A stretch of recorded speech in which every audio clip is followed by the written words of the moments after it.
ঈশ্বরের দর্শন করা খুব কঠিন জিনিস নয়।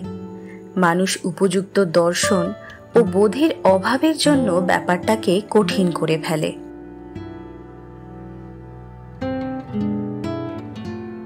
কিন্তু মানুষ আবার ইন্ধন দেয় এই বলে যে তাকে পাওয়া কি এত সহজ, অনেক সাধ্য সাধন করলে তবে তাকে পাওয়া যায়। একমাত্র স্বামীজি দেখিয়ে দিয়ে গেছেন ঈশ্বর দর্শন করা কত সহজ। শুধুমাত্র দেখবার ঐকান্তিক ইচ্ছেটাকে রাখলেই তাকে স্বচক্ষে দেখা ও উপলব্ধি করা সম্ভব। প্রথম কাজ হচ্ছে দেখাটাকে একটু পাল্টে ফেলা। যাকেই তুমি চোখে দেখো না কেন, সবটাই উনি বা ওনার মনে করা। শুধুমাত্র এইটুকু অভ্যাস করলেই হবে। তুমি কত কঠিন কঠিন জিনিস করায়ত্ত করেছ, তুমি পারো না এমন কোনো কাজ নেই। তাহলে সামান্য এইটুকু ভাবতে কেন এত ইতস্তত করছো? তোমাকে এখন এই মুহূর্তে কারোর জন্য কিচ্ছু করতে হবে না, শুধু কায় মনোবাক্যে উপলব্ধি করতে হবে মাত্র। এই সামান্যটুকু তোমার থেকে আশা করা অন্যায় নয়।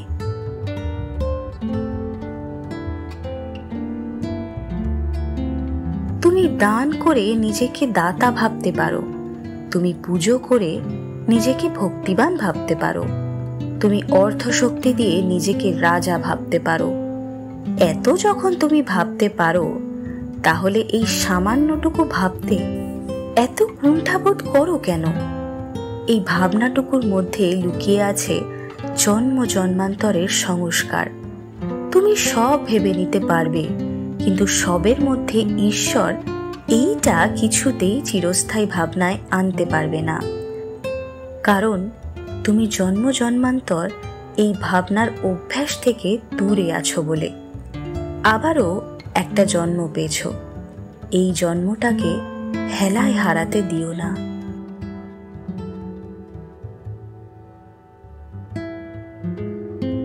শুরু করতে দোষটা কোথায়? শুধু তো ভাবতে বলা হয়েছে, অন্য কঠিন তো কিছু বলা হয়নি। এই ভাবনাটাই হলো সাধনা। তুমি হাজারো পুজো করো, উপবাসকে উপোস বুঝে শরীর পাত করে ফেলো, প্রচুর অর্থ ব্যয় করে মন্দিরে মন্দিরে ঘুরে বেড়াও, কিছুতেই কিছু হবে না যদি না সমস্ত কিছুর মধ্যে তাকে উপলব্ধি করতে পারো।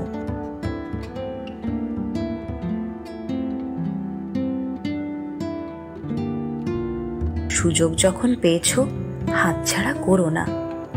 কিচ্ছু করতে হবে না, কোথাও যেতে হবে না, শুধুমাত্র এইটুকু ভাবতে হবে তোমার উপলব্ধি ও চোখে যা দৃশ্যমান সবই তার সম্পত্তি। আর যেসব প্রাণীদের চোখে দেখছো সবই তিনি নানা রূপে। ব্যাস এইটুকু করতে পারলেই তুমি সাধক।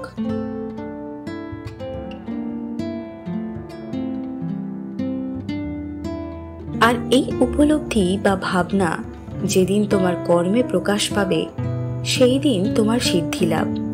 তবে খেয়াল রাখতে হবে পুরো ব্যাপারটাই যেন নিরবিচ্ছিন্ন থাকে।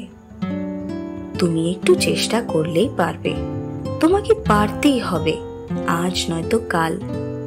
তা না হলে তোমার মুক্তি নেই, আবারও নরক যন্ত্রণা ভোগ করতে আসতে হবে এই ধরায়।